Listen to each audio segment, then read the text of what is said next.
There is a moment, a single specific moment, when a bird makes a decision about you, not about your yard, not about your feeder, about you. It happens faster than you can see it. It happens without a sound. And once it happens, it sets the terms of every interaction you will ever have with that bird for the rest of its life. Most people never know it occurred. And a significant number of people who love birds, who buy the good seed, who refill the feeder every single morning, have already had that moment happen. And they failed it without knowing, without doing anything dramatic, just one small mistake at exactly the wrong second. Today we are going to talk about what that moment actually is, what's happening inside the bird when it occurs, and the specific things that cause it to close permanently before most people realize it was ever open. If you're new here, subscribe before you go any further, because what you are about to learn will change the way you stand in your own yard. We are going to move through this carefully, because the details matter. Stay until the end, because the last thing we cover is the one nobody talks about, and it's the reason some of you have been trying for years and can't understand why the birds still won't come close. Before we get into the moment itself, we need to understand what trust means in the mind of a bird. Because it is not what most people think. When you imagine a bird trusting you, you probably picture something warm. A chickadee landing on your outstretched hand. A cardinal that doesn't fly away when you walk past. A robin that keeps pulling worms from the lawn even as you stand 10 feet away. That's the visible result. But the thing running underneath it, the actual cognitive process, is not warm at all. It is a calculation. Birds are prey animals. Every single species that visits your feeder exists in a world where the wrong decision means death. Not eventually, immediately. A hawk that appears above the feeder doesn't give the chickadee a second chance. A cat that moves too fast doesn't allow for a retry. The bird's entire nervous system is built around one non-negotiable priority: do not be wrong about safety. So when a bird appears to trust you, what it has actually done is run a risk model. It has gathered data points, your movement patterns, your predictability, your distance behavior, your consistency, and it has reached a provisional conclusion. This particular human, in this particular context, does not appear to be a threat. Provisional, that word matters. Because trust in a bird is never finished. It is always being reevaluated. Every time you appear, the model updates. Every time you do something unexpected, the model flags it. And if you trigger enough flags in a short enough window, the model doesn't just pause. It resets. That reset is what we're trying to help you avoid. The trust window, the period during which a bird is actively deciding what category to place you in, has 3 distinct stages. Most people only ever experience the first one. Stage 1 is observation. This begins before you ever see the bird watching you. A new bird in your yard, or a familiar bird encountering you in a new context, will spend time simply recording. It watches from a distance. It notes when you appear, how you move, what you do near the feeder, how long you stay, whether you make sudden movements, whether anything bad has ever happened in your presence. This stage can last days, weeks in some cases. You may not even know the bird is there. Stage 2 is the approach threshold. This is the moment we're really talking about today. At some point, the bird has gathered enough data to make a first real decision. It moves closer than it has before, not to the feeder necessarily, just closer to you. It may land on a branch 10 feet nearer than its usual perch. It may stay at the feeder 30 seconds longer when you're standing nearby. This is the moment. This is the trust window opening. What you do in the next 60 seconds will determine whether it widens or closes. Stage 3 is threshold crossing. If stage 2 goes well, if you don't do the things we're going to cover, the bird crosses a threshold into a different category of relationship. It begins to treat your presence as a known quantity rather than an active variable. It stops spending energy monitoring you and starts simply existing alongside you. This is what people mean when they say a bird has chosen them. The bird hasn't become tame. It has simply reclassified you. And that reclassification, once it happens, is remarkably stable. The problem is that most people never make it past stage 2.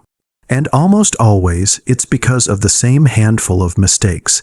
Let's go through them one by one, and I want you to think, as we do, about whether you recognize yourself in any of these.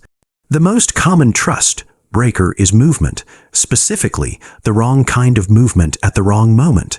When a bird is in stage 2, when it has moved closer and is actively evaluating you, it is acutely sensitive to what behavioral ecologists call sudden directional changes. A movement that has a clear, consistent direction reads as neutral or predictable. A movement that changes direction unexpectedly or that accelerates toward the bird reads as predatory. Think about how a hawk hunts. It doesn't telegraph its approach. It waits still and then moves fast and direct.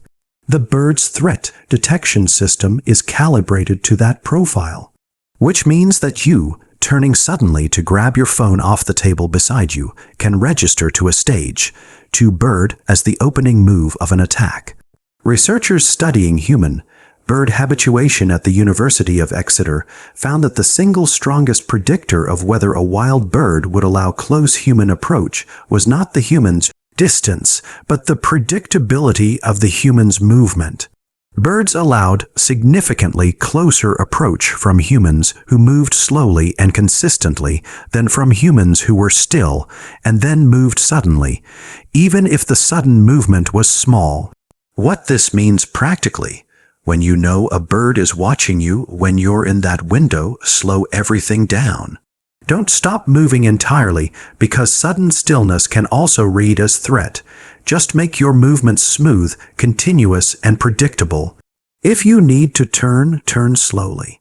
If you need to step, step like you're trying not to wake someone. The bird is reading your body as a text. Make sure the story it's telling is boring. This one surprises people because it feels counterintuitive. If you want to connect with a bird, shouldn't you look at it? The answer, especially in stage 2, is not directly. Not yet. In the animal world, direct, sustained eye contact is almost universally a predator behavior. Owls, hawks, cats, all of them fix their prey with a focused forward, facing stare before they strike. The birds in your yard have had this wired into them for millions of years. A pair of eyes locked onto them, unblinking, frontally focused, is one of the clearest threat signals their nervous system recognizes. Field researchers who study wild bird behavior routinely use averted gaze and indirect body positioning when working near habituated birds. They look slightly to the side. They keep their body angled away. They do not face the bird square on. You can observe a bird deeply and directly, but do it from inside, through glass, or through your peripheral vision. When you are physically near a bird that is deciding about you, let your gaze drift past it. Look at the feeder. Look at the tree behind it. Be interested in everything near the bird without being interested in the bird itself. There is something almost meditative about this once you practice it.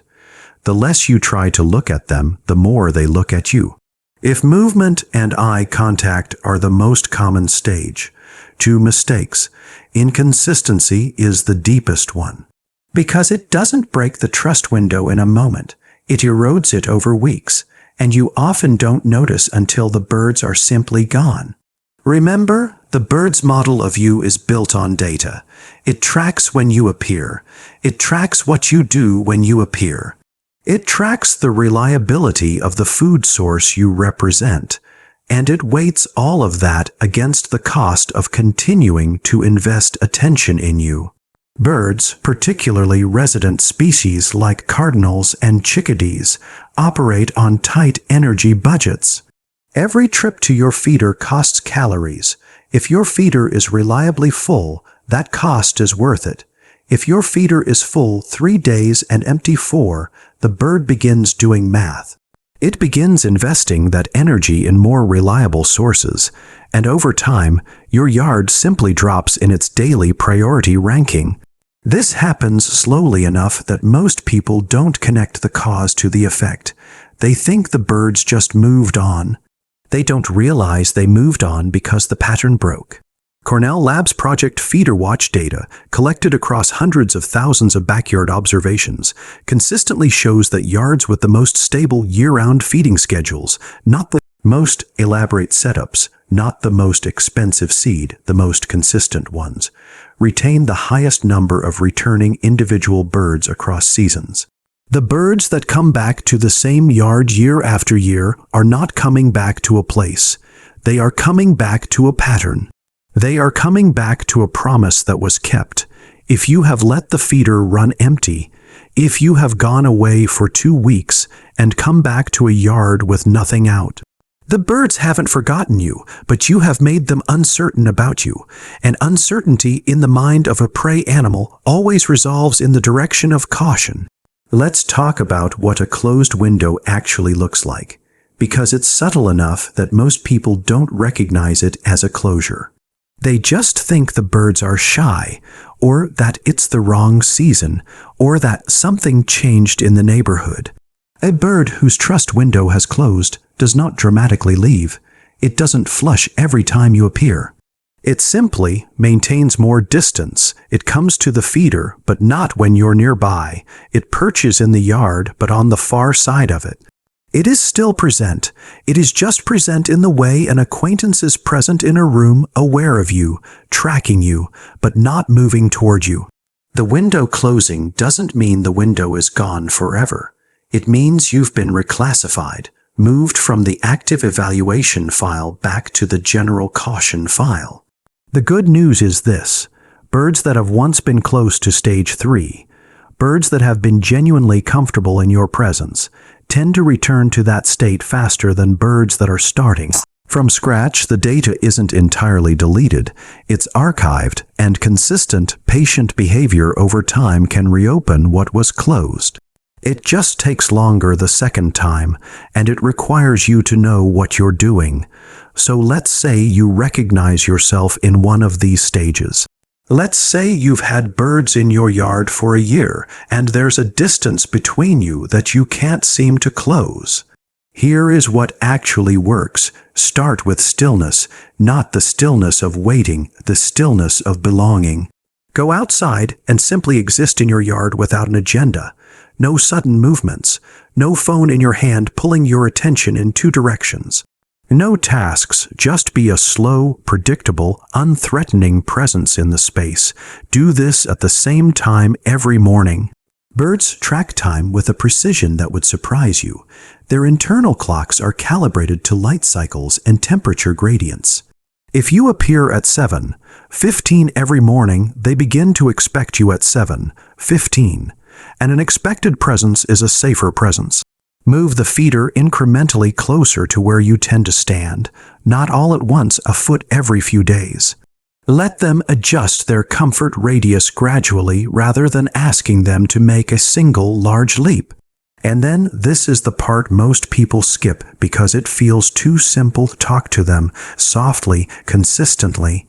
The same phrase, the same tone every time. Not because the bird understands your words, but because your voice is a data point. A calm, familiar, repeated sound is one of the strongest signals of non-threat that you can offer. The birds in your yard will come to recognize your voice the way they recognize a contact call from their own flock. It becomes part of the pattern that means safe. Weeks of this, done without expectation, done without leaning toward them or staring at them or reaching for your phone when the moment feels right. Weeks of this will move you further than any amount of expensive seed or elaborate feeder setup, because what you are doing when you do this is not attracting birds. You are becoming part of their world, and that is a completely different thing. I want to end with something I don't think gets said enough. The trust a bird extends to a human, the specific, earned, provisional, constantly updated trust of a wild animal that has every reason to treat you as a threat, is one of the most quietly Extraordinary things available to a person in ordinary life. It doesn't ask you to go anywhere. It doesn't ask you to spend anything significant. It asks you to slow down, to be consistent, to show up, to be the kind of presence that something small and vulnerable can afford to move toward.